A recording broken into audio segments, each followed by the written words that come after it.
ஹர ஹர நம பார்வதீபதயே ஹர ஹர மகாதேவா. வெற்றிவேல் முருகனுக்கு ஹரஹரோ ஹரா. குருர் பிரம்மா குருர் விஷ்ணுர் குருர் தேவோ மகேஸ்வரः. குரு சாட்சாத் பரம் பிரம்ம தஸ்மை ஸ்ரீ குரவே நமः. குரவே சர்வலோகானாம் ஷஜே பவரோகிணாம் நிதயே சர்வவித்யானாம் தட்சிணாமூர்த்தயே நமः.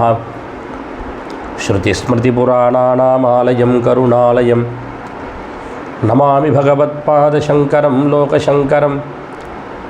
சங்கரம் சங்கராச்சார்யம் கேசவம் பாதராஜனம் சூத்திரபாஷ்யகிருதௌ வந்தே பகவந்தௌ புனః புனः. நாராயணம் பத்மபுவம் வசிஷ்டம் சக்திஞ்ச தத்புத்திரபராசரம் ச व्यासं शुकं गौडपदं महान्तं गोविन्दयोगीन्द्रमथास्य शिष्यं श्रीशङ्कराचार्यमथास्य पद्मपादं च हस्तामलकं च शिष्यं तं तोटकं वार्तिककारमन्यास्मद्गुरून् सन्ततमानतोऽस्मि. सदाशिवसमारम्भां शङ्कराचार्यमध्यमाम् अस्मदाचार्यपर्यन्तां वन्दे गुरुपरम्परां. सदा बालरूपापि विघ्नाद्रिहन्त्री महादन्तिवक्त्रापि पञ्चास्य मान्यां विधीन्द्रादिमृग्या गणेशाभिधामे विधत्तां श्रियं कापि कल्याणमूर्तिः.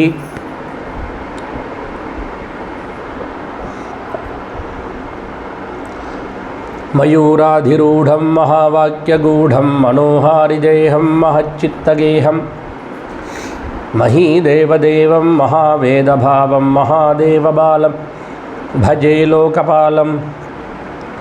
त्वत्पादाम्बुजमर्चयामि परमं त्वां चिन्तयाम्यन्वहं. त्वामीशं शरणं व्रजामि वचसा त्वामेव याचे विभो. वीक्षां मे दिश चाक्षुषीं सकरुणां दिव्यैश्चिरं प्रार्थितां. शम्भो लोकगुरो मदीयमनसः सौख्योपदेशं कुरु. जपोजल्पशिल्पं सकलमपि मुद्राविरचनां गतिप्रादक्षिण्यक्रमणमशमाद्याहुतिविधिः. प्रणामस्संवेशसुखमखिलमात्मार्पणदृशां सपर्यापर्यायस्तव भवतु जन्मे विलसितं. न मन्त्रं नो यन्त्रं तदपि च न जाने स्तुतिमहो. न जाह्वानं ध्यानं तदपि च न जाने स्तुतिकथाः. न जाने मुद्रास्ते तदपि च न जाने विलपनं. परं जाने मातस्त्वदनुसरणं क्लेशहरणं. मूकं करोति वाचालं पङ्गुं लङ्घयते गिरिं. यत्कृपातमहं वन्दे परमानन्दमाधवं. योऽन्तः प्रविश्य मम वाचमिमां प्रसुप्तां सञ्जीवयत्यखिलशक्तिधरस्वधाम्ना. अन्यांश्च हस्तचरणश्रवणत्वगादीन् प्राणान्नमो भगवते पुरुषाय तुभ्यं. या देवी स्तूयते नित्यं विबुधैर्वेदपारगैः सा मे वसतु जिह्वाग्रे ब्रह्मरूपा सरस्वती.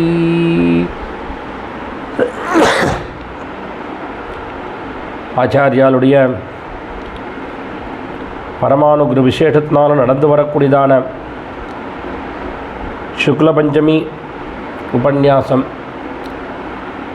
அதில் இந்த உபன்யாசம் கிட்டத்தட்ட 26வது உபன்யாசம், சுக்ல பஞ்சமி உபன்யாசம் ஆரம்பித்து சங்கர ஜெயந்தி 3வது சங்கர ஜெயந்தி வந்துடுது. விஸ்வாவசு நாமகமான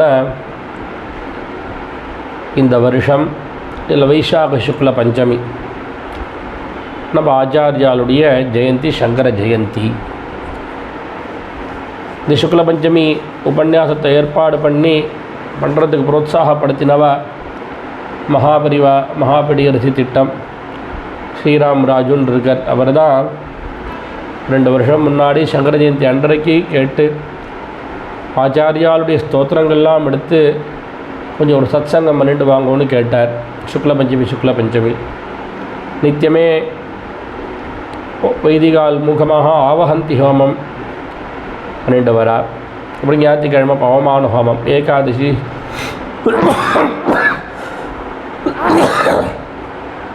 சுக்ரிய பாராயணம், சாமவேதம், இப்படி 3 வேதங்களும் 3 வேதத்தினாலையும் ஒரு ஈஸ்வர ஆராதனம் பண்ணிட்டு வராவா. எல்லாத்துக்கும் மேலே ஸ்ருதி ஸ்மிருதி புராணானாம் ஆலயம் அப்படின்னு நம்ம ஆச்சாரியால் சொல்கிறது உண்டு. நம்ம ஆச்சாரியால் எப்படி இருக்கார் அப்படின்னா, வேதம், ஸ்ருதினா வேதம், ஸ்மிருதி அப்படின்னா தர்மசாஸ்திரங்கள் ரிஷிகள் போட்டது, புராணம் அது வியாசகிருதமான புராணம், இது எல்லாமே ஒரு இடத்துல அவருக்கு பார்க்கணும்னா நம்ம ஆச்சாரியால் இடத்துல தான் பார்க்க முடியும். வேதம், தர்மசாஸ்திரம், மேலே புராணம், இவைகள்லாம் குடிகொண்டு இருக்கக்கூடியதான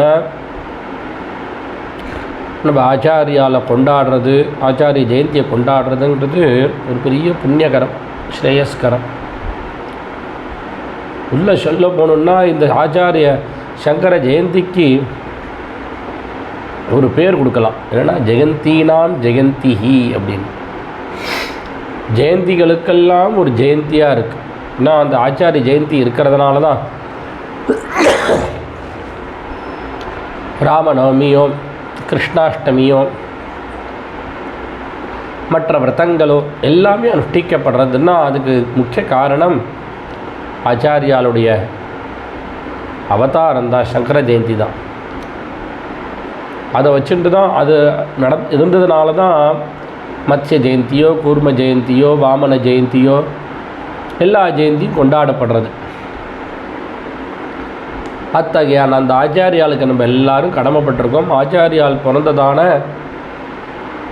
ஒரு தினம், ஜென்ம தினம்தான் வைசாக சுக்ல பஞ்சமி. அது பெரியவாள்லாம் கடப்பையாதி சங்கையில் கணக்கு போட்டு சொல்லுவார். சங்கரஹா அப்படிங்கிற நாமத்தை வைத்துக்கொண்டே, ஷ அப்படிங்கிறது கடப்பையாதி சங்கையில் 5வது நம்பரை குறிக்கக்கூடியது.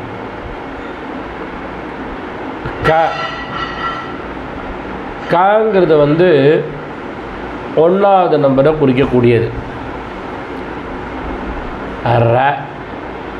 ராங்கிறது 2வது நம்பரை குறிக்கக்கூடியது. இப்படி திருப்பி போடணும்.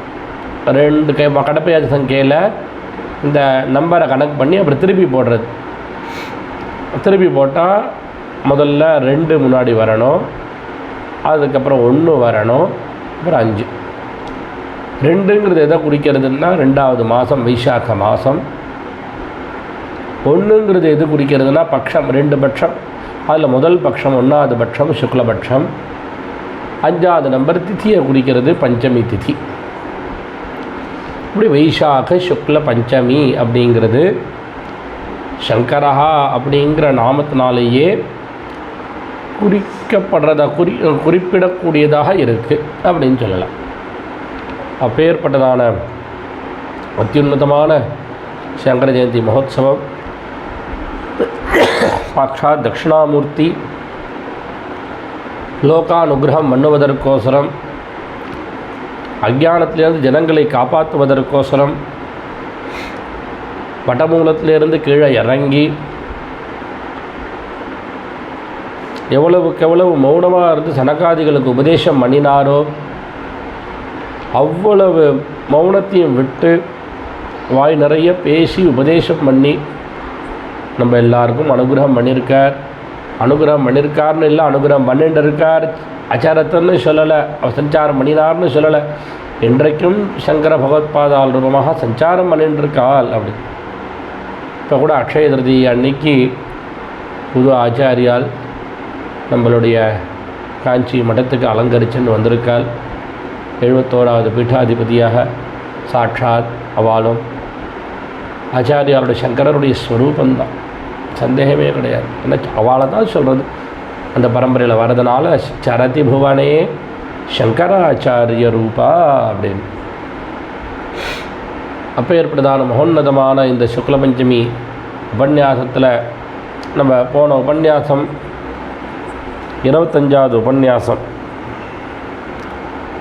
அந்த 25வது உபன்யாசத்தில் சுப்பிரமணிய புஜங்கம் பார்த்துட்டு வரோம். சுப்பிரமணிய புஜங்கத்தில் 2வது பார்ட்டு 5லேருந்து 10 ஸ்லோக பரியந்தம் பார்த்தோம் போன 25வது சுக்ல பஞ்சமியில்.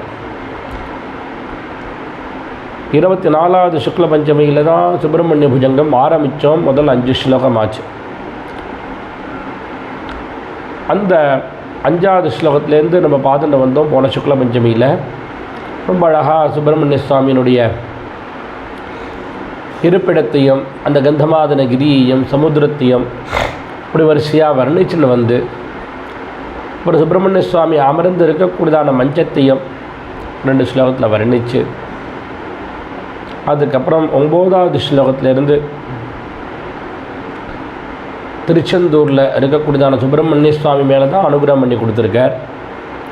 சுவாமியினுடைய திருப்பாதத்திலேருந்து ஆரம்பித்து பாதாதி கேசாந்த வர்ணனம்னு சொல்லுவார். இந்த மாதிரி பாதத்திலேருந்து ஆரம்பித்து கேச பர்யந்தம் சிரசு பர்யந்தம் ஸ்துதி பண்ணுறது. அது ஆச்சாரியர் அந்த சுப்பிரமணிய புஜங்கத்தில் ரொம்ப அழகாக இந்த 9வது ஸ்லோகத்திலேருந்து ஒரு 8 ஸ்லோகம் 6 ஸ்லோகம் 8 ஸ்லோகத்தில் பாதாதி கேசாந்த வர்ணனம் ரொம்ப அழகாக இருக்கு. அதுலேயும் இந்த திருப்பாதத்தை வர்ணிக்கிறத போன சுக்ல பஞ்சமியில் பார்த்தோம். 10 ஸ்லோகம் வரைக்கும் பார்த்தாச்சு. திருப்பி ஒரு சங்கிரகமாக சொன்னேன். 9வது ஸ்லோகம்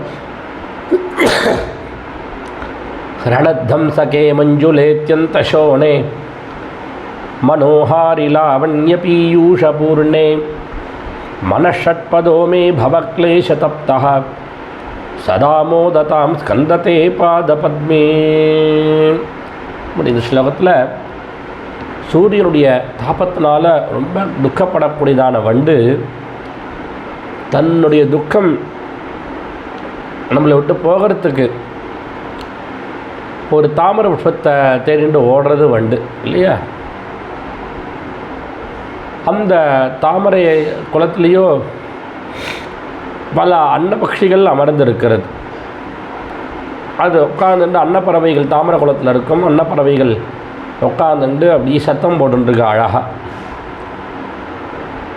அது தாமரை புஷ்பமும் ரொம்ப மென்மையாக இருக்குது. அது தேனை அப்படியே பெருக்கெடுத்துன்னு இருக்காது. அதனால் அந்த வண்டு அந்த தாமரை புஷ்பத்தை அடைஞ்சு தன்னை மறந்து அப்படியே உபமானம் சொல்ல முடியாததான அளவற்றதான ஒரு சந்தோஷத்தில் மூழ்கி போய்டுறது. அதே மாதிரி சுப்பிரமணிய சுவாமியினுடைய பாத கமலம் இருக்கே, அந்த பாத கமலமும் பக்தர்களுக்கு ஆனந்தத்தை கொடுக்கக்கூடியதாக இருக்குது. அதில் இருக்கக்கூடியதான சுப்பிரமணிய சுவாமியினுடைய பாதத்தில் இருக்கக்கூடியதான பாத சரங்கள்லாம் இருக்கே, அது இந்த பாதத்தை பதிச்சிடும், நல்ல ஸ்ரேயஸை கொடுக்கும் அப்படின்னு சொல்லக்கூடியதான இனிமையான சொற்களை வெளிப்படுத்தி கொண்டிருக்கு. இனிமையான ஓசைகளை வெளிப்படுத்தி கொண்டிருக்கிறது. அம்சங்கள்லாம் நிறைந்து இருக்குது அப்படின்னு சொல்கிற மாதிரி பரமஹம்சர்கள்லாம் ஆசிரியக்கக்கூடியதான சரணமாக இருக்குது. மேலே மென்மையாக இருக்குது, சிவந்ததாக இருக்குது, தாமரை புஷ்பம் மாதிரி அழகாக இருக்குது. அந்த அழகாக இருக்கிறதுனாலேயே அது அமிர்தத்தை பெருக்கெடுத்தக்கூடியதாக இருக்குது. இப்படி பார்க்கக்கூடியதான சுப்பிரமணிய சுவாமியுடைய பக்தாளுடைய மனசை பரவசமாக்கக்கூடியதான அந்த பாத கமலத்தை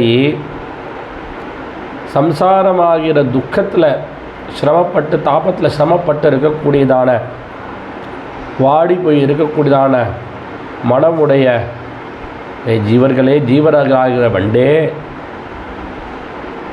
இதை பற்றி கொள்ளுங்கள் அப்படின்னு சொல்கிற மாதிரி சொல்கிறாள் ஆச்சாரியால். என்னுடைய மனசு அப்படியே சம்சார தாபத்தில் வாடி போய் இருக்கு. அந்த மனமாகிற வண்டு இந்த சுப்பிரமணிய சுவாமியினுடைய பாத கமலத்தை நன்றாக பற்றி கொள்ளட்டும் இப்படி பிரார்த்திக்கிறாள். சுப்பிரமணிய சுவாமியினுடைய பாத கமலத்தை யார் யாரெல்லாம் தியானிக்கிறாளோ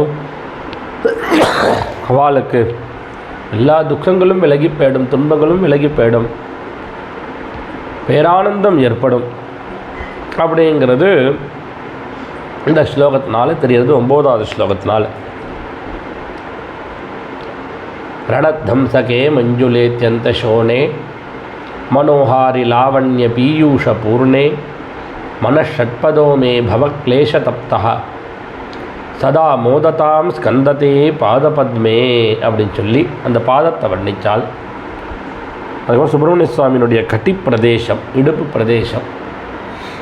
அந்த இடுப்பு எப்படி இருக்குன்னால் நல்ல காந்தி உடையதாக இருக்குது. சுப்பிரமணிய சுவாமியினுடைய சரீரமே சுபாவத்திலேயே காந்தி உடையதாக இருக்குது. அதுலேயும் அந்த இடுப்பு பிரதேசம் இருக்கே, அது இயற்கையிலேயே காந்தி உடையதாக இருக்குது. அதுலேயும் அதுக்கு மேலே ஸ்வர்ணமயமான ஒரு அரண்யா மேலே போட்டு அதுக்கு மேலே ஸ்வர்ண ரேக்கில் ஒரு வஸ்திரங்கள் கட்டி விட்டுருக்கா, அப்படி அலங்காரம் பண்ணியிருக்கா.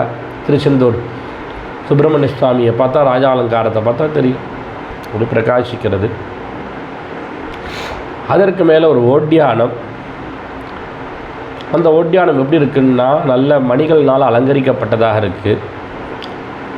அந்த மணிகள்லாம் அப்படி ஓட்டியானம் தொங்கக்கூடிய மணிகள்லாம் அப்படியே அழகாக இனிமையாக சத்தத்தை போடுறது.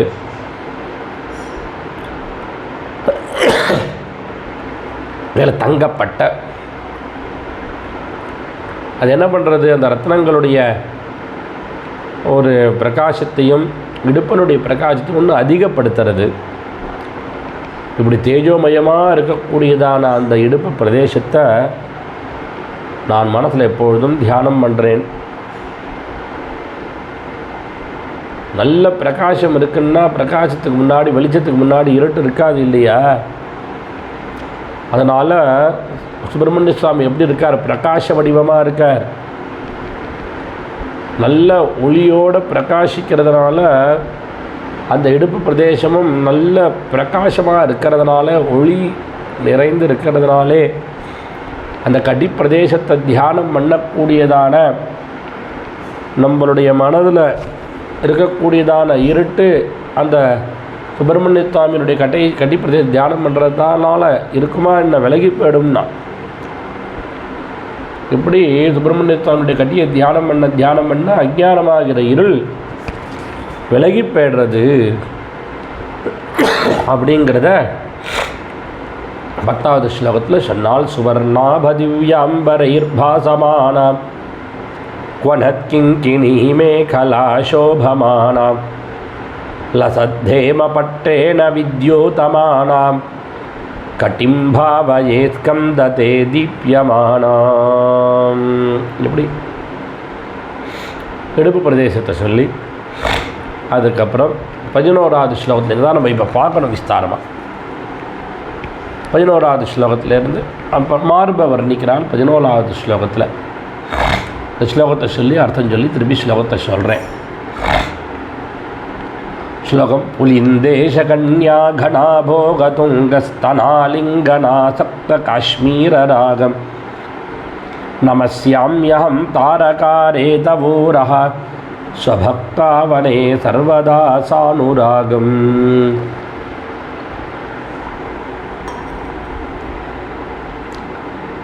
இந்த ஸ்லோகத்தில் சுப்பிரமணிய சுவாமி தாரகாசுரனை தன்னுடைய பராக்கிரமத்தினால் வதம் பண்ணி தேவதைகளை ரட்சித்தார் அப்படிங்கிறது. அவளை ரட்சித்து அருள் புரிந்தான். இது நல்லா தெரியும் எல்லாருக்குமே. மேலே அவர் எப்படி இருக்கார்னா, அந்த சுப்பிரமணிய சுவாமி அவருடைய பத்னி வள்ளி, இந்த வள்ளி சுப்பிரமணிய சுவாமியோ பிரியமாக கட்டிக்கிறாளாம். உங்களுக்கு தெரியும், நம்ம சுப்பிரமணிய சுவாமியினுடைய வள்ளி கல்யாணம் தெரிஞ்சவாளுக்கு இந்த கதை தெரியும். வள்ளியை கல்யாணம் பண்ணிக்கிறதுக்கு சுப்பிரமணிய சுவாமி ஒரு கிழவனாக போகிறார். அந்த சமயத்தில் மகாகணபதி யானையாக அங்கே வர வள்ளி பயந்துண்டு இந்த கிழவரை கட்டிக்கிறார், முருகப்பெருமான் இல்லையா? அதை நினச்சி பார்க்குறாள் இங்கே ஆச்சாரியால். வள்ளி ஆலிங்கனம் பண்ணிக்கிறாள். அந்த ஆலிங்கனம் பண்ணிக்கிறதுனால சுப்பிரமணிய சுவாமியினுடைய மார்பு குங்குமத்தினுடைய அடையாளம் உடையதாக ஆயிடுது. நான் பெண்கள் நிறையா குங்குமம் சௌமங்கல்ய திரவியம், இந்த குங்குமத்தை இட்டுக்கொள்வார்கள் இல்லையா, அதனால் அலங்கரித்து கொள்வார்கள் இல்லையா. அவள் கட்டிக்கிறதுனால அவர்கள் அலங்காரமாக வைத்து கொண்டிருந்ததான அந்த குங்குமம் சுப்பிரமணிய சுவாமி மேலே மார்பில் பட்டு அது பிரகாசிக்கிறது.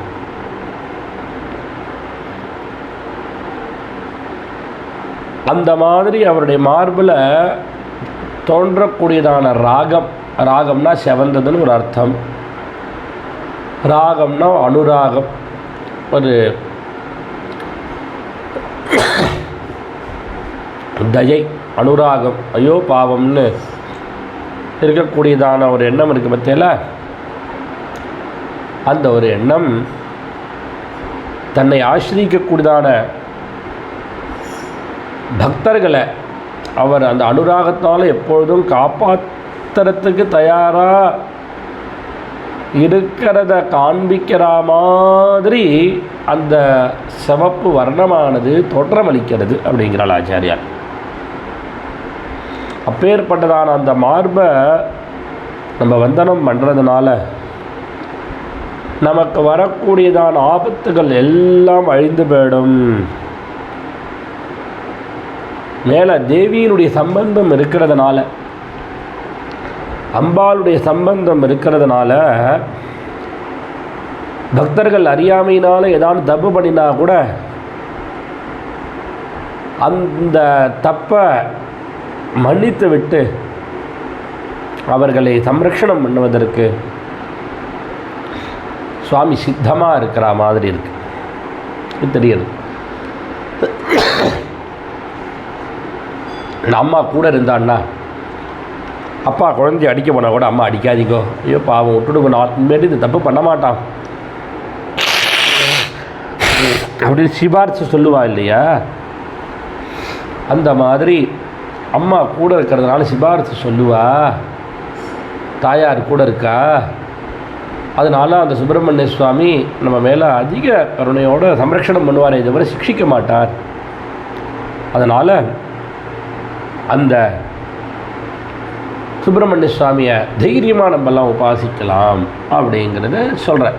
அந்த மார்பை வர்ணிக்கும் போது சொல்கிறேன். அதான் தாரகாரே அப்படின்னு கூப்பிட்றார். தாரகன் அப்படிங்கிற அசுரனை அழித்ததான ஹே சுப்பிரமணிய சுவாமியே, புலிந்தேஷ, புலிந்த கன்யான்னு பேர் இல்லையா, புலிந்தேஷ கன்யா. புலிந்தன்னா வேடர்கள், வேடர்களுக்கு புலிந்தர்கள்னு பேர், வேடுவ ஜாதி. வேடுவனுக்கு தலைவன் யார்? வள்ளியினுடைய அப்பா. புலிந்தேஷ அந்த வேடுவர்களுடைய அரசனுடைய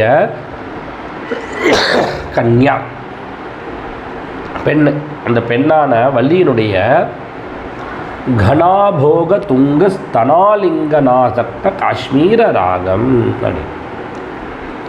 கணாபோக துங்க, நல்ல கனமாக இருக்கக்கூடியதாகவும் நல்ல விரிந்து இருக்கக்கூடியதாகவும், ஆபோக துங்க நல்ல உயர்ந்ததாகவும் இருக்கக்கூடியதான ஸ்தனாலிங்கன, அந்த ஸ்தனங்கள்னால் ஆலிங்கனம் பண்ணப்பட்டதான தனங்கள்னால் ஆலிங்கனம் பண்ணி ஆசக்த அதனால் ஆலிங்கனம் எழுதுனால ஒட்டின்ற காஷ்மீர ராகம். காஷ்மீரம்னா குங்குமம். குங்குமம் நிறம் உடையதான சிவப்பை உடையதுமாயும் மேலே ஸ்வபக்தாவனே ஸ்வபக்த தன்னுடைய பக்தர்களை அவனே அவரக்ஷணேங்கிற தாத்து அவனே காப்பாற்றுவதில் சர்வதா சானுராகம் சர்வதா எப்பொழுதும் சானுராகம் ரொம்ப ஆவல் கொண்டவதுமான தவ உன்னுடைய உரஹா அந்த மார்பு பிரதேசத்தை அகம் நான் நமஸ்யாமி நமஸ்காரம் செய்கிறேன் அப்படின்னு 9வது ஸ்லோகம். 11வது ஸ்லோகம். புலிந்தேஷகன்யா கணாபோகதுங்க ஸ்தனாலிங்கநாசக்த காஷ்மீர ராகம் நமஸ்யாம்யஹம் தாரகாரே தவூரஹ ஸ்வபக்தாவனே சர்வதா சானுராகம். இப்படி 11வது ஸ்லோகத்தில் மார்ப உரப்பிரதேசத்தை வர்ணித்து ஒரு 12வது ஸ்லோகத்தில் சுப்பிரமணிய சுவாமியினுடைய கைகளை வர்ணிக்கிறார், ஸ்துதி பண்ணுறார். ஒவ்வொரு அங்கத்தையும் வர்ணித்து ஸ்துதி பண்ணுறார். நமஸ்காரம் பண்ணுறேன், ஸ்துதி பண்ணுறேன். அது சுப்பிரமணிய சுவாமியினுடைய கையை ஸ்துதி பண்ணக்கூடியதான 12வது ஸ்லோகத்தை பார்க்கலாம். விதௌ கிளிப்ததண்டான் ஸ்வலீலாதிருதாண்டான் நிரஸ்தே பசுண்டான் விஷத்காலதண்டான் ஹதேந்திராரிஷண்டான் ஜகத்ராணசௌண்டான் சதாதே பிரச்சண்டான் ஷரயே பாகுதண்டான். ரொம்ப அழகான ஸ்லோகம். சுப்பிரமணிய சுவாமிக்கு 12 கைகள். 12 கைகள். 12 கைகளுமே நல்ல பலம் வாய்ந்ததான கை. அந்த கைகள் இருக்கே லீலையாகவே விளையாட்டாகவே எல்லா அண்டங்களையும் காப்பாற்றுறது. அந்த சுப்பிரமணிய சுவாமிக்கு அந்த கைகளுக்கு பிரம்மதேவனை கூட தண்டிக்கிறதுக்கு சக்தி உடையதாக இருக்கு. மேலே அந்த கை எப்பேற்பட்டதாக இருக்குன்னா யானை வடிவில் அரக்கடை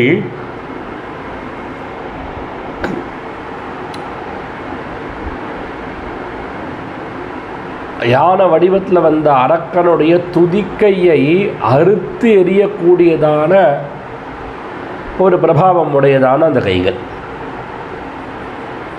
அதுக்கும் மேலே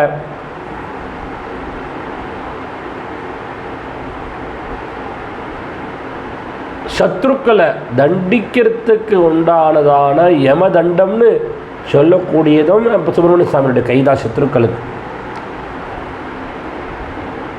மேலே இந்திரனுடைய சத்ருக்களை, தேவதைகளுக்கு சத்ருக்கள் யார்? அசுரர்கள், அரக்கர்கள்.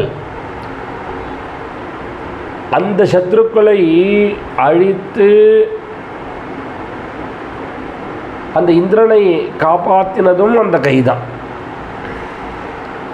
இப்படி ரொம்ப பலம் பெற்றதான சுப்பிரமணிய சுவாமியினுடைய 6 முகனுடைய அந்த புஜங்கள் இருக்கே, அந்த புஜங்களை நான் எப்பொழுதும் பஜிக்கிறேன், புஜங்களை எப்பொழுதும் நான் ஆசிரிக்கிறேன் அப்படிங்கிறாள் ஆச்சாரியார். நான் பிரம்மாவை எப்போ சுப்பிரமணிய சுவாமி தண்டித்தார் அப்படின்னா, ஒரு சமயம் பிரம்மதேவன் பரமேஸ்வரனை பார்க்குறதுக்கு கைலாசத்துக்கு வரார். சுப்பிரமணிய சுவாமி விளையாடின்னு இருக்கார். பரமேஸ்வரனை பார்க்க வந்திருக்கேன், பார்க்கணுன்னா திரும்ப அப்பா காரியமாக இருக்கார். அப்பா நான் வந்திருக்கேன் போய் சொல்லணுன்னா வினயத்தோடு சொல்லியிருக்கலாம் பிரம்மதேவன். நான் தான் சிருஷ்டிகர்த்தா வந்திருக்கேன் போய் சொல்லணுன்னா.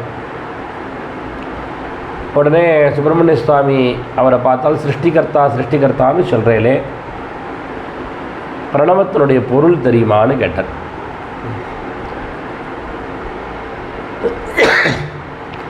பிரணவத்தினுடைய பொருள் ரகசியம்னார்.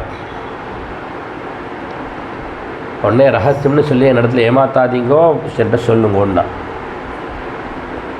பிரம்மதேவன் மொழின்னு மொழிக்கிறார். அவர் யார்? பிரம்மதேவன் உபனிஷத் வித்யிலேயே முதல் ஸ்தானத்தை பெற்றவர். வேதாந்த வித்யை ஆரம்பிக்கணும்னாலே முதல்ல பிரம்மதேவன் தான் நமஸ்காரம் பண்ணுவாள். ஓம் நமோ பிரம்மாதிபியோ பிரம்ம வித்யா சம்பிரதாய கர்த்திருபியோ வம்சரடிபியோ நமோ மஹத்பியோ நமோ குருபியா. இப்படி என்ன அந்த பிரம்மதேவனுக்கே சுப்பிரமணிய சுவாமியினுடைய சன்னதியில் பிரணவத்துக்கு அர்த்தம் சொல்ல தெரியாத போக பிரம்மதேவனை சிறையில் அடைச்சிட்டார். இப்படிங்கிற கதை வரும். தானே சிருஷ்டி பண்ணுறதுக்கு சக்தியெல்லாம் சிருஷ்டி பண்ண வச்சுட்டார். அப்புறம் பரமேஸ்வரன் அப்படிலாம் பண்ணப்படாதுப்பா, ஏன்பா அவரை சிறையில் அடித்தார் அப்படின்னு கேட்க, பிரணவத்துக்கு அர்த்தமே சொல்ல தெரியலையே அப்படின்னா சிருஷ்டிகர்த்தான்னு சொல்லிக்கிறார் அப்படின்னு.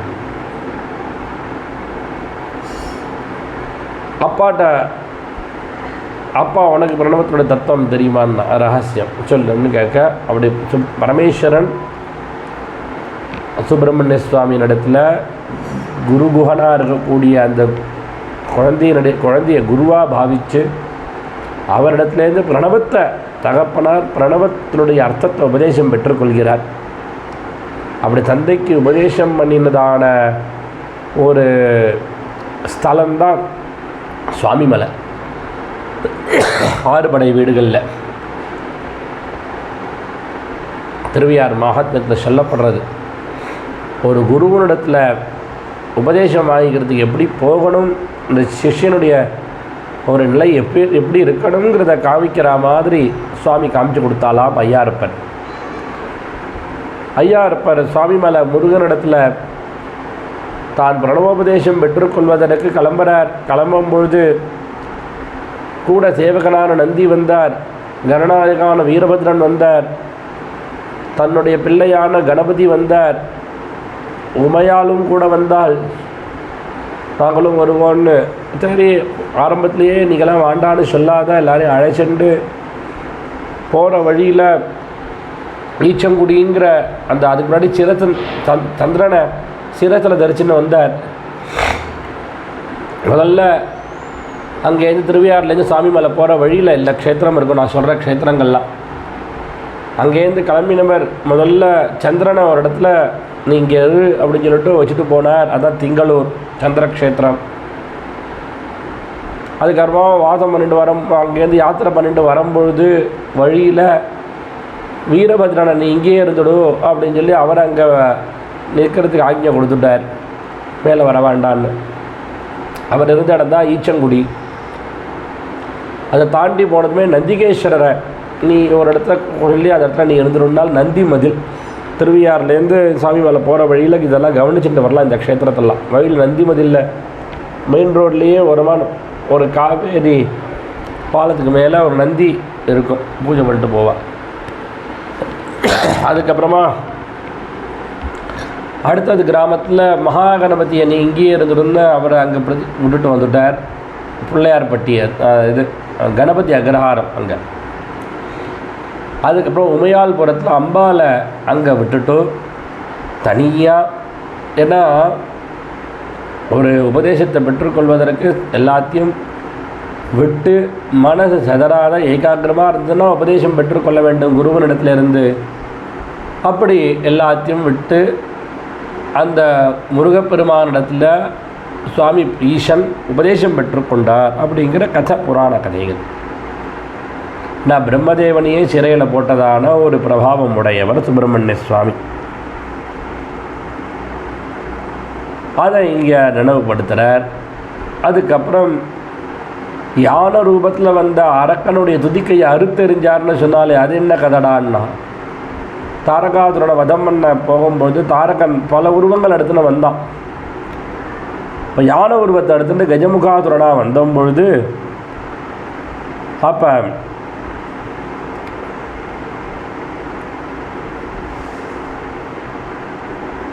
தாரகன் யானை முகத்தோடு வந்து அந்த சுப்பிரமணிய சுவாமி தும்பிக்கையினால நெருப்பை கக்கி எரிக்கணும்னு பார்த்தான்.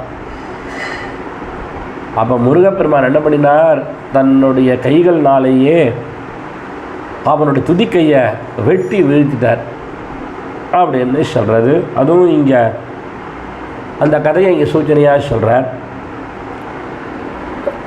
அதனால் முருகப்பெருமானுடைய புஜங்களை பஜிப்பவர்களுக்கே, அதை ஸ்துதி பண்ணுபவர்களுக்கே சத்ருநாசம் ஏற்பட்டுடும், இஷ்டசித்தி ஏற்படும்.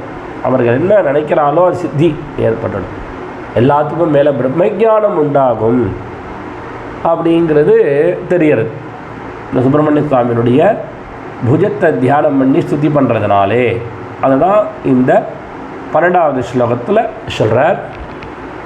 விதௌ, விதினா பிரம்மதேவனுக்கு பேர். விதௌ பிரம்மதேவனிடத்தில் கிளிப்த தண்டான், கிளிப்த செய்யப்பட்ட தண்டான் தண்டனை உடையவைகளும், ஸ்வலீலா திருத்தாண்டான், ஸ்வலீலா தன்னுடைய ஒரு திருவிளையாட்டினாலேயே, திருத்த அண்டான் எல்லா அண்டங்களையும் தாங்கியவர்கள், எல்லா அண்டங்களையும் தாங்கியவைகளும் ஆகிய, மேலே நிரஸ்த போக்கப்பட்ட, இப சுண்டான், இப அப்படின்னா யானைன்னு அர்த்தம், சுண்டான் துதிக்கை, அந்த போக்கப்பட்ட யானையினுடைய துதிக்கை உடையவைகளும், விஷத், விஷத்னா சத்ருக்களுக்கு காலதண்டான், காலதண்டமாகவும் யமதண்டமாகவும் இருக்கக்கூடியதான, ஹத இந்திராரி ஷண்டான், ஹத கொல்லப்பட்ட, இந்திராரி ஷண்டான் இந்திரன், அரி, அரினா சத்ரு, இந்திரனுடைய சத்ருக்களுடைய கூட்டங்களை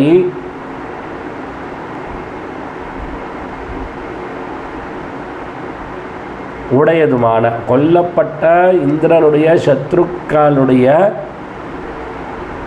கூட்டங்களை உடையதுமான. அப்படின்னா என்ன அர்த்தம், இந்திரனுடைய சத்ரு கூட்டங்கள் எல்லாம் ஒழிச்சு கட்டினதான அந்த கையின்னு அர்த்தம். மேலே ஜெகத்ரான ஷவுண்டான், ஜெகத் உலகத்தை திராண காப்பாற்றுவதில் ஷவுண்டான் நல்ல வல்லமை உடையதான, இப்படி இருக்கக்கூடியதான தே உம்முடைய பிரச்சண்டான பெரிய பாகுதண்டான், இந்த புஜங்களை 12 புஜங்கள் இருக்கு இல்லையா, அப்போ ஏற்படுதான அந்த புஜங்களை சதா ஸ்ரயே எப்பொழுதும் நான் ஆசிரிக்கிறேன் அப்படின்னு அந்த புஜங்களையே பார்த்து தியானம் பண்ணி அதையே எப்பொழுதும் ஆசிரியச்சென்றிருக்கேன்னு 12வது ஸ்லோகத்தில் அந்த கைகளை ஸ்துதி பண்ணினார். விதௌ கிளிப்த தண்டான் ஸ்வலீலா திருத்தாண்டான் நிரஸ்தே பசுண்டான் விஷத்கால தண்டான் ஹதேந்திராரிஷண்டான் ஜகத்ராணசௌண்டான் சதாதே பிரச்சண்டான் ஸ்ரஜே பாகுதண்டான். இப்படி அந்த கரங்களை வர்ணித்து அதுக்கப்புறம் 13வது ஸ்லோகத்தில் இந்த முருகப்பெருமானுடைய முகமண்டலங்களை 2 ஸ்லோகத்தில் வர்ணிக்கிறார். இந்த 13, 14 ஸ்லோகத்தில் சுப்பிரமணிய சுவாமியுடைய முகமண்டலங்கள் எப்படி இருக்குது, அதை 2 ஸ்லோகத்தில் வர்ணிக்கிறாள். அதில் 13வது ஸ்லோகத்தை சொல்கிறேன். சதா சாரதாக ஷண்மிருகாங்கா யதி ஸ்யுஹு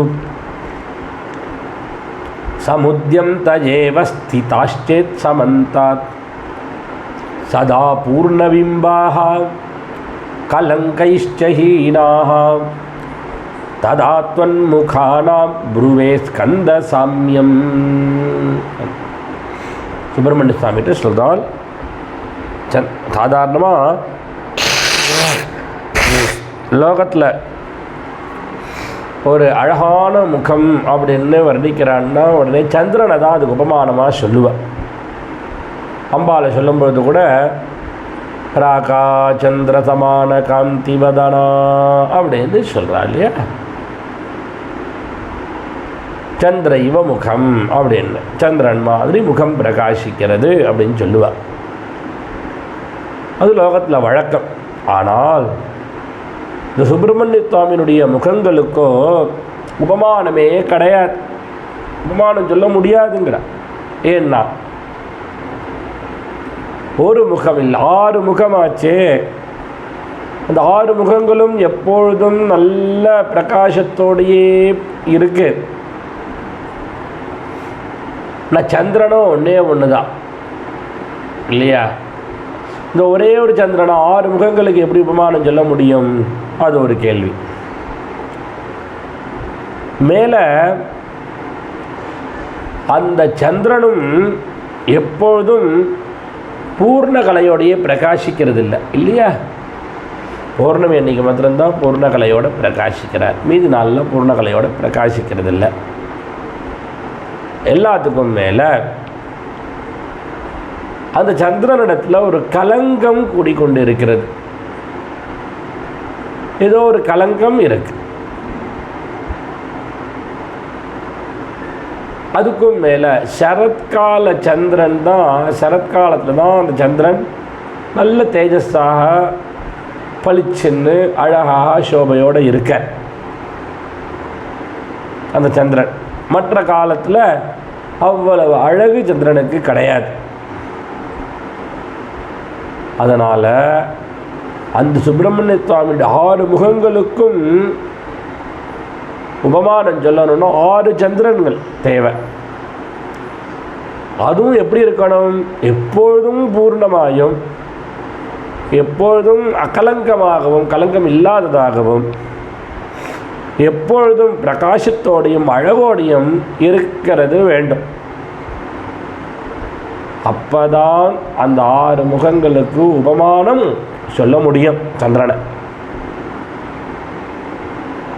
மேலே சந்திரனை பார்க்கறதுனால தாபம் நீங்கிறது, ஆனந்தம் உண்டாருது. அந்த மாதிரி இந்த முகங்களை தியானம் பண்ணுறதுனாலையும் தரிசனம் பண்ணுறதுனாலையும் தாபங்கள் நீங்கி ஆனந்தம் உண்டாருது அப்படிங்கிறது இதில் சூச்சனையாக சொல்லப்படுறது. அதுதான் இந்த 13வது ஸ்லோகத்தினுடைய தாத்பரியம். அது பிரதிபத அர்த்தம் சொல்கிறேன். ஸ்கந்த சுப்பிரமணிய சுவாமியை பார்த்து கூப்பிட்றாள், ஸ்கந்த ஸ்கந்த சுவாமியே. சாரதாக ஷண்மிருகாங்காக, சாரதாக சரத்காலத்தில் உள்ள ஷண்மிருகாங்காக 6 சந்திரர்கள் சதா எப்பொழுதும் எதி ஸ்யுஹு ஒரு கால் இருப்பார்களே, ஆனால் அதுக்கும் மேலே அவர்கள் எப்பொழுதும் சமந்தாத்து, சமந்தாதுனா சுற்றிலும், சமுத்தியந்த ஏவ மேலே உதயமாகிக் கொண்டே ஸ்திதாச்சேத்து இருப்பார்களே, ஆனால் எப்பொழுதும் பௌர்ணமி சந்திரன் மாதிரி பூர்ணமாகவே இருப்பார்களே, ஆனால் சதா எப்பொழுதும் பூர்ணபிம்பாக எல்லா கலைகளும் நிறைந்தவைகளாக, மேல கலங்கைஷ்ட ஹீனாஷ்ட, கலங்கைஹி ஹீனாஷ்ட அந்த கலங்கம் அற்றவைகளாகவும் இருந்தால் ததா அப்பொழுது அந்த சந்திரர்களை அவைகளை துவன்முகானாம் சாமியம் புருவே, துவன்முகானாம் உங்களுடைய முகங்களுக்கு சாமியம் புருவே, அதுக்கு உபமானமாக புருவே நான் சொல்லுவேன். நான் அவ்வளோ சந்திரனும் இல்லை, அதுலேயும் பூர்ண கலையோடு இல்லை, அதுலேயும் கலங்கமற்றவைகளாக பார்க்க முடியறதில்லை. அதனாலேயே சுப்பிரமணிய சுவாமி முகம் உபமானம் சொல்ல முடியாததாக இருக்கு, அனுபமிதமாக இருக்கு. அப்படி வர்ணிக்கிறாள் ஆச்சாரியால் இங்கே. சதா சாரதாக ஷண்மிருகாங்கா யதி ஸ்யுஹு சமுத்யம் தஜேவ ஸ்திதாச்சேத் சமந்தாத் சதா பூர்ணபிம்பாக கலங்கைஷ்ச ஹீனாக ததா த்வன்முகானாம் புருவே ஸ்கந்த சாமியம் அப்படி சொல்லி அதுக்கப்புறம் 14வது ஸ்லோகத்தில் அந்த முகமண்டலத்தை 14வது ஸ்லோகத்திலையும் ஸ்துதி பண்ணுறாள். அப்பேற்பட்ட முகத்தை பார்க்கிறேன்னு சொல்கிறாள் 14வது ஸ்லோகத்தில். இந்த 14வது ஸ்லோகத்தை பார்க்கலாம்.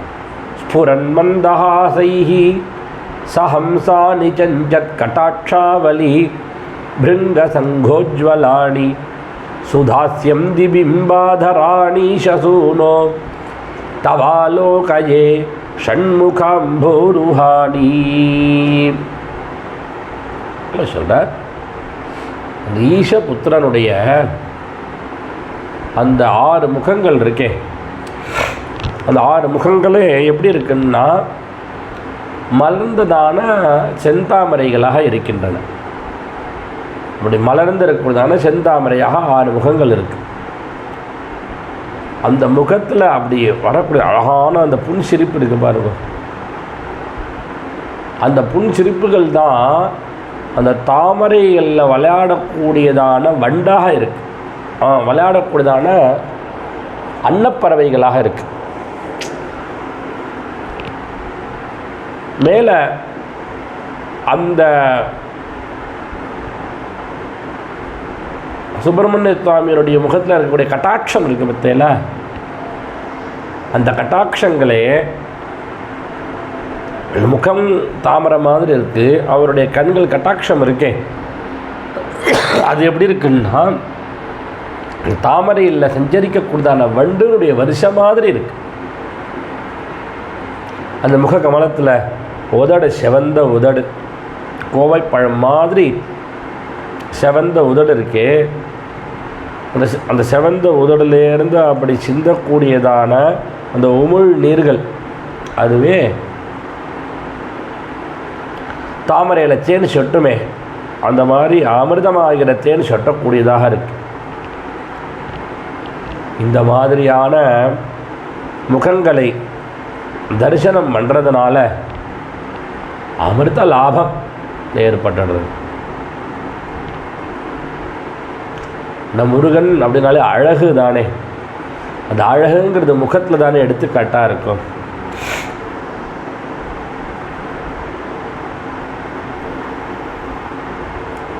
இப்படி அந்த முக கமலத்தை நான் இப்பொழுதும் பார்த்து கொண்டிருக்கிறேன். பார்க்க பார்க்க திகட்டா அமுதாக இருக்கு. பார்க்கிறவாளுடைய இதயத்தில் அப்படியே அமுதம் சொட்டுறது. அதுதான் இங்கே ஆச்சாரியால் 14வது ஸ்லோகத்தில் சொல்கிறால், ஈஷசூனோ அப்படின்னு கூப்பிட்றார். ஈஸ்வரனுடைய புத்திரனான முருக கடவுளே, ஸ்புரன் மந்தஹாசைஹி, ஸ்புரன் பிரகாசிக்கக்கூடியதான மந்தஹாசைஹி, இந்த புன் சிரிப்புகள்னால சஹம்சாணி, அந்த ஹம்ச பறவைகளோடு கூடினதாகவும் சஞ்சத்து அசைகின்றதான கட்டாட்சாவலி, கட்டாட்சம் கடைக்கண், ஆவலி அந்த கடைக்கனுடைய வரிசைகளாகிய பிருங்க சங்கோஜ்வலானி, பிருங்கம்னா வண்டு, சங்கம்னா கூட்டம், அதனால் உஜ்வலானி வண்டு கூட்டங்கள்னால ரொம்ப பிரகாசம் உடையதான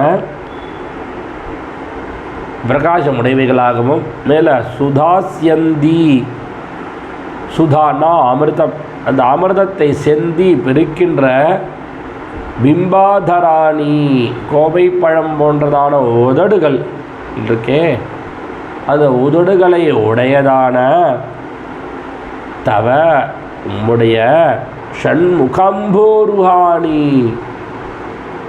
6 முகங்களாகிய தாமரைகளை ஆலோகையே நான் பார்க்கிறேன். அழகா, எவ்வளோ அழகா இருக்கு.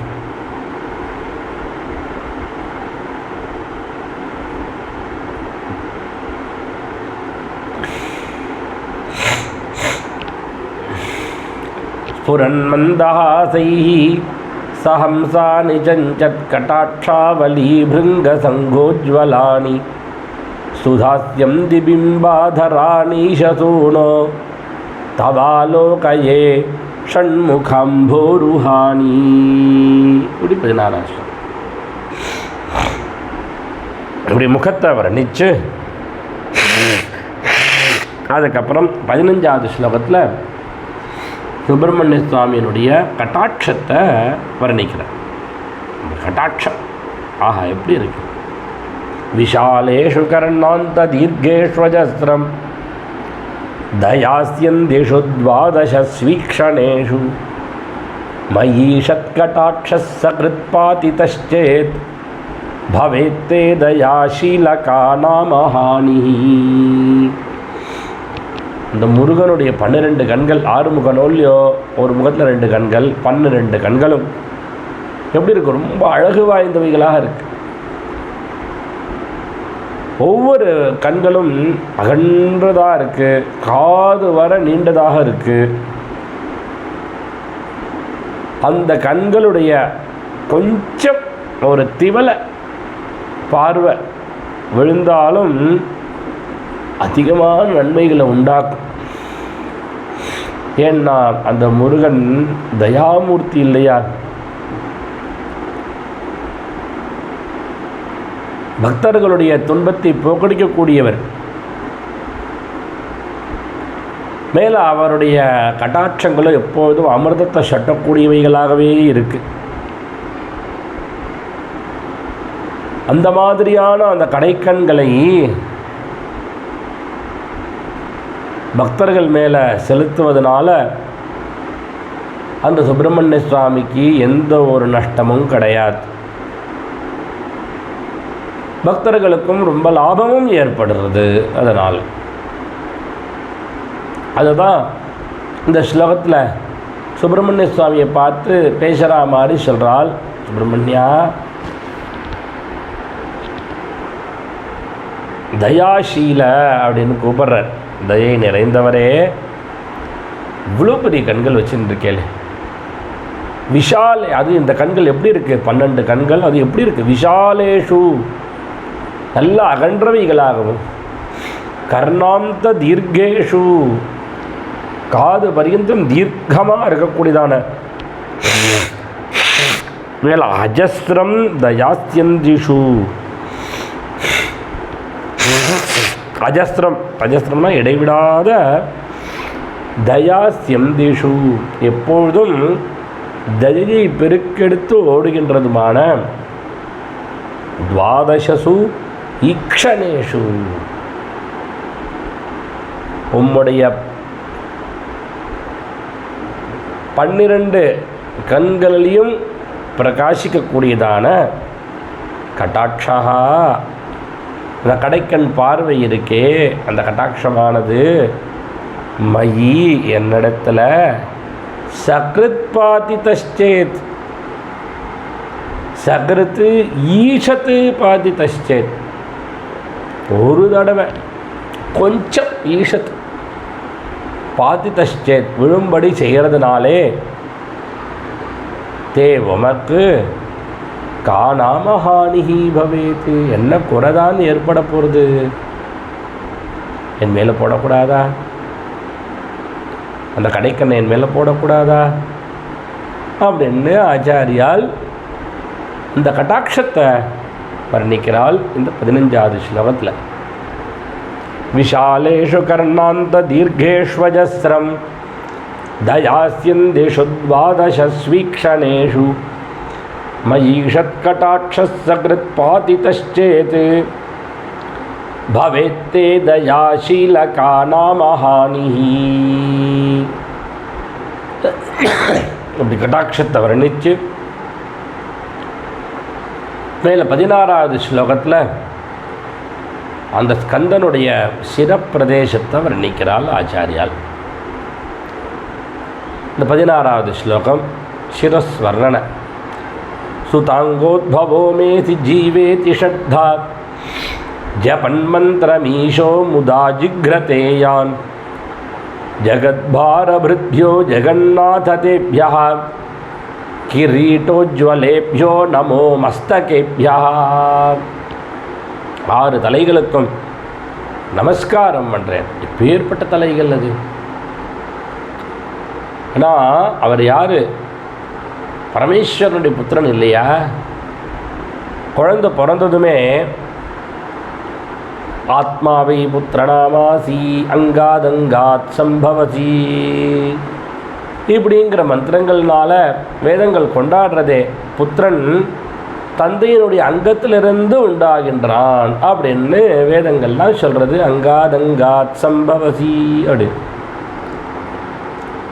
இந்த மந்திரத்தை குழந்தை பிறந்த உடனேயே தகப்பனார் அந்த குழந்தை நல்லா தீர்காயுசோடு இருக்கணும் அப்படின்னு சில மந்திரங்களை சொல்லி உச்சி முகர்ந்து பார்ப்பார். ஜாதகர்ம சம்ஸ்காரத்தில் இது நடக்கும். இந்த ஜாதகர்ம சம்ஸ்காரங்களை பார்த்தா தெரியும். மந்திரவத்தா பண்ணுறேன்னா அதுலேயும் சகாலத்தில் பண்ணும்பொழுது தெரியும். குழந்தை பிறந்ததுமே கட்டுண்டு உச்சி முகர்ந்து பார்க்கறது முதல்ல. அங்காதங்காத் சம்பவதி ஹிருதயாதி ஜாகதே ஆத்மாவே புத்திரநாமா சிசஜீவ சரத சதம் அப்படி சந்தோஷப்படுவார். அந்த மாதிரி உலகத்திற்கு வழிகாட்டியாக இருக்கக்கூடியதான ஜெகத்பிதாவாக இருக்கக்கூடியதான பரமேஸ்வரன் தன்னுடைய புத்திரனாகிய சுப்பிரமணிய சுவாமியினுடைய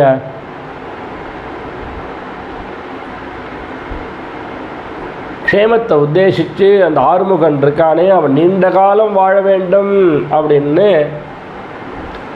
வேதோக்தமான மந்திரத்தினால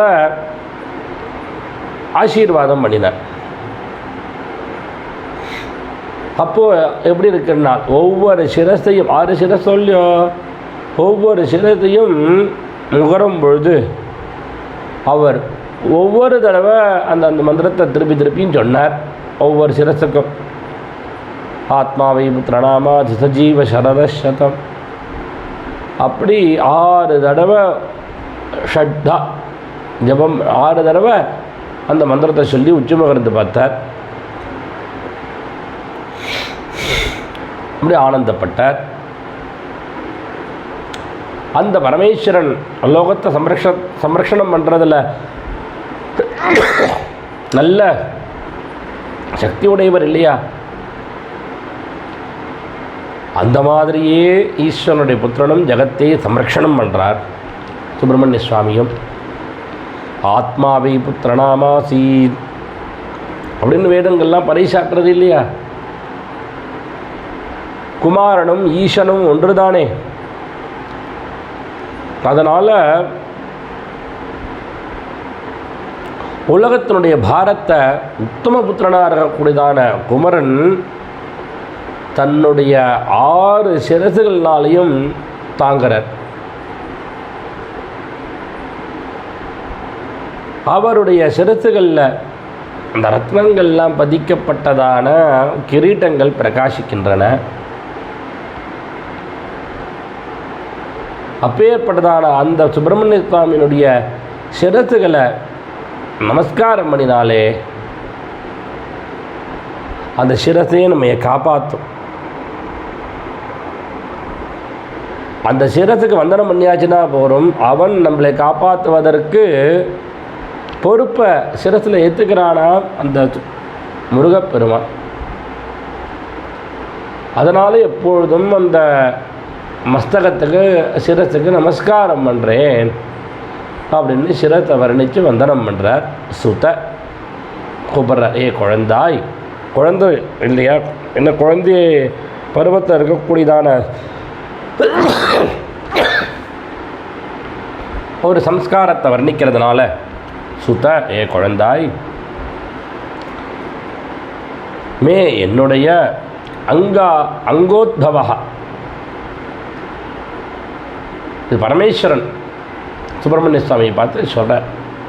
அங்காத் சம்பவதி ஹிருதயா அதிதி ஜாகதே சொல்கிறது இல்லையா? அந்த மாதிரி சுதாங்கோத்பவோ மேசி அப்படின்னு. சுத, ஏ குழந்தாய், மே என்னுடைய அங்கோத்பவஹாசி, அங்கத்திலிருந்து உண்டானவனாக அசி இருக்கிறாய். ஜீவ, ரொம்ப நாளைக்கு சதஞ்சீவ சரதா, நீரோடி வாழணும் அப்படின்னு இதி என்ற மந்திரத்தை ஷட்தா ஜபன்னு, ஷட்தா 6 தடவை ஜபன்னு ஜபித்து கொண்டு ஈஷா உலகத்தை காப்பாற்றக்கூடியதான அந்த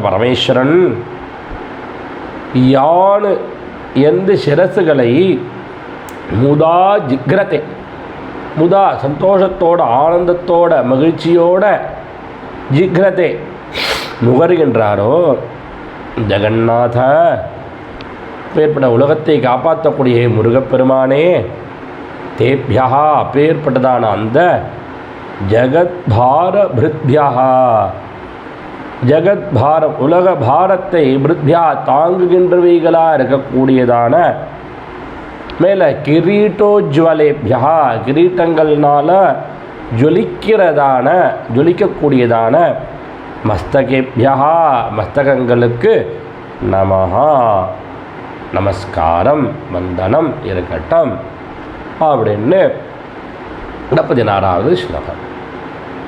சுதாங்கோத்பவோ மேதி ஜீவேதி ஷத்தா ஜபன்மந்திரமீஷோ முதா ஜிக்ரதேயான் ஜகத்பாரபிருத்யோ ஜெகநாததேப்யா கிரீட்டோஜ்வலேப்யோ நமோ மஸ்தகேப்யா. இப்படி 9வது ஸ்லோகத்திலேருந்து ஆரம்பித்து 16வது ஸ்லோக பரியந்தம் கிட்டத்தட்ட 8 ஸ்லோகத்தில் பாதாதி கேசாந்த வர்ணனம் சொல்லி நமஸ்காரம் பண்ணினால், இப்படி விஷ்டியாக வர்ணனம், அப்புறம் சமஷ்டியாக தியானம். அடுத்த ஸ்லோகத்தில் 17வது ஸ்லோகத்தில் அந்த பூர்ண ஸ்வரூபத்தை பார்த்து நமஸ்காரம் பண்ணுறார்.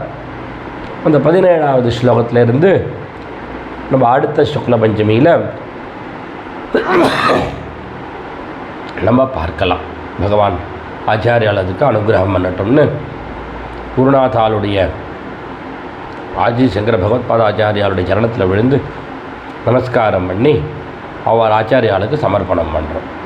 விதிதாகில சாஸ்திர சுதா ஜலதே மஹிதோபனிஷத் கதிதார்த்தநிதே ஹிருதயே கலயே விமலம் சரணம் பவசங்கர தேசிகமே சரணம் கருணாவருணாலயபாலயமாம் பவசாகர துக்கவிதூனஹிருதம் ரச்சயாகில தர்ஷன தத்வவிதம் பவசங்கர தேசிகமே சரணம் பவதா ஜனதா சுஹிதா பவிதா நிஜபோத விசாரணச்சாருமதே கலயேஸ்வர ஜீவ விவேகவிதம் பவசங்கர தேசிகமே சரணம் பவயேவ பவானிதி மே நிதரா சமஜாயத சேதசி கௌதுகிதா மம வாரய மோகமஹாஜலதிம் பவசங்கர தேசிகமே சரணம்